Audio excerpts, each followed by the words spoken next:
Él es el ex canciller Jorge Castañeda, que tengo en la línea telefónica. Jorge, gracias por tomarme la llamada esta mañana. ¿Cómo estás?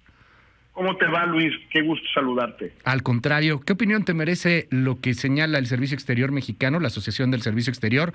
Hay perfiles con más experiencia, aunque pues también esto de los embajadores llega a ser una especie de capricho presidencial en este y en otros gobiernos, ¿no?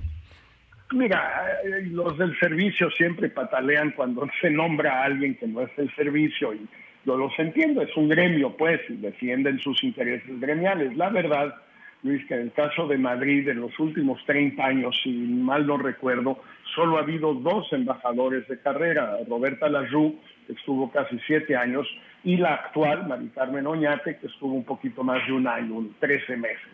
Es decir, la norma en Madrid es que el embajador o la embajadora sean políticos. En ese sentido, lo que está haciendo López Obrador no tiene nada de raro, nada de nuevo, es la normalidad desde que restablecimos relaciones diplomáticas con España en 1977. Entonces, eso no debe sorprendernos de que si hay unos mejores o peores, pues siempre hay alguien mejor para un cargo. Lo raro es este caso específico, no que sea político, sino que sea este político en las condiciones actuales. ¿Qué le ves de raro, por ejemplo? Ajá. Bueno, mira, la embajada de España en México no son como muchas embajadas, no trabajan en exceso, digamos, no se matan, pues, ¿ok? México es un puesto, pues, salvo para Estados Unidos, para Canadá, quizás para Cuba, donde se va un poco a descansar, ¿no? Entonces no trabajan demasiado. Pero en una de esas, hasta la gente de la Embajada de España en México ahora ha leído los periódicos de Sinaloa, por ejemplo, Río 12, y por ejemplo han leído las denuncias sobre la manera en que el narco, junto con obviamente la complicidad del gobierno, del Estado, pues secuestró a los operadores de la coalición o de la alianza opositora el día de las elecciones, y cómo no pudieron hacer su trabajo, sobre todo los del PRI, y cómo el gobernador saliente, Quirino, pues fue claramente un aliado de Morena para elegir a Rubén Rocha, y cómo esto se hizo en complicidad con el narco en Sinaloa. Yo no sé si lo que se haya dicho en Río 12 sea cierto o no, pero me imagino que eso es algo que sería interesante para que la Cancillería española en Madrid estudiara y revisara a ver si quieren tener un embajador ahí que ha sido acusado de este tipo de complicidades y de anuencia o de pasividad frente a lo que sucedió. Esa es la parte más extraña, no que sea un nombramiento político, que insisto, en el caso de Madrid, claro, prácticamente todos han sido políticos. Tú conoces pues cómo se mueve todo este asunto y sabes pues los nombres, los pulsos, lo que está pasando en estos momentos en varias partes del mundo, de Europa.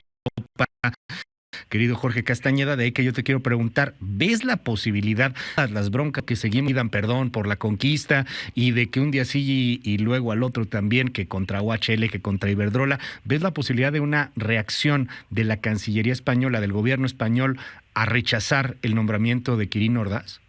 No lo creo, no tienen no llega a eso. los pantalones para hacer eso, porque además López Obrador los puso en una situación muy incómoda, con cierta habilidad, no sé si consciente o no. Normalmente, toda la vida en todos los países, no se anuncia el nombramiento de un embajador hasta que no se haya recibido el beneplácito del país destinatario. Y primero se pregunta en privado y se contesta en privado y ya luego se anuncia. En México, desde el sexenio de Peña Nieto, se cambió esa costumbre y López Obrador la ha generalizado. Anuncia los nombramientos por su cuenta sin pedir el beneplácito anteriormente. Esto hace que sea muy difícil para un gobierno como el español, con las dificultades internas que tienen y con la importancia que tiene la relación con México, para negarle el beneplácito a Quirino Ordaz. Lo que sí pueden hacer, y tal vez hagan, es tardarse mucho en dar el beneplácito, unos 6 meses, digamos, cosa que sí sería una respuesta diplomática tradicional, Claro. tardarse mucho, y obviamente pues él no puede ir al Senado, a pesar de lo que diga Ricardo Monreal, Ajá. sin el beneplácito del gobierno español. Eso es algo muy, muy interesante y podría, no sé, es que digo, en este gobierno hemos visto que de repente se crean cosas muy nuevas o tienen demasiada creatividad. ¿Podría ser como una especie de encargado despacho de la embajada, Jorge, o algo por el estilo, o no se puede ir allá? No, digo, se ha hecho en otros momentos. Ajá. Los norteamericanos hacen eso mucho, Ok. cuando no les aprueban a alguien en el Senado, porque en el Senado norteamericano aprueban unos y a otros no los aprueban. En México pues aprueban a todos. Pues mira, sí se podría hacer, no lo creo. Simplemente lo que podrían hacer es demorarse, y entonces pues Mari Carmen Oñate podría seguir en la embajada hasta que todo esto suceda. Pero estoy especulando, Luis, lo Claro. más probable es que el gobierno español dé el beneplácito rápidamente, no se preocupen mayormente de la gestión de Quirino en Sinaloa, no se preocupen, creo que en dificultades saben dónde queda Sinaloa, no sé, Sí, claro.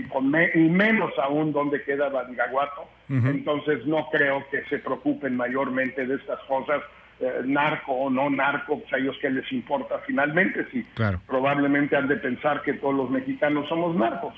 Finalmente, Jorge, en el consumo interno, digo, ya vimos por ahí el PRI diciendo es que es una ruptura y es una estrategia para romper al Partido Revolucionario Institucional y en una de esas hasta lo expulsamos y no le pide permiso al Consejo Político, pero más allá de lo que dice el PRI, ¿qué opinión te merece desde el consumo interno? Que sea uno, Quirino a una embajada, la española, no es menor. Quién sabe a dónde van a mandar a Antonio Echevarría. Quién sabe si vaya a pasar una suerte similar con Javier Corral en una de esas. ¿Qué opinión te merece la estrategia del presidente? Mira, me parece hábil, me parece también bastante tradicional. No sé si recuerdes tú, Luis, por ahí de 1990-91, Carlos Salinas nombró a Ignacio Castillo Mena, uno de los principales líderes legisladores de lo que entonces ya era el PRD, o el Frente Democrático Nacional, como embajador de México en Ecuador. Es decir, hay una cierta tradición en México, por lo menos desde Salinas, incluso antes, de nombrar a opositores a puestos de embajada, pues para mediar la oposición, para que se pongan a pelear, para que se insulten, etcétera. Todo el mundo lo ha hecho. Fox lo hizo siendo yo canciller, lo hizo Calderón, no me acuerdo exactamente con quién, Peña Nieto también. Es decir, es una costumbre en México y en otros países usar las embajadas en efecto para este tipo de maniobras políticas internas. Me parece hábil por parte de López Obrador, pero no especialmente original o imaginativo. Hay una cierta tradición en ese sentido.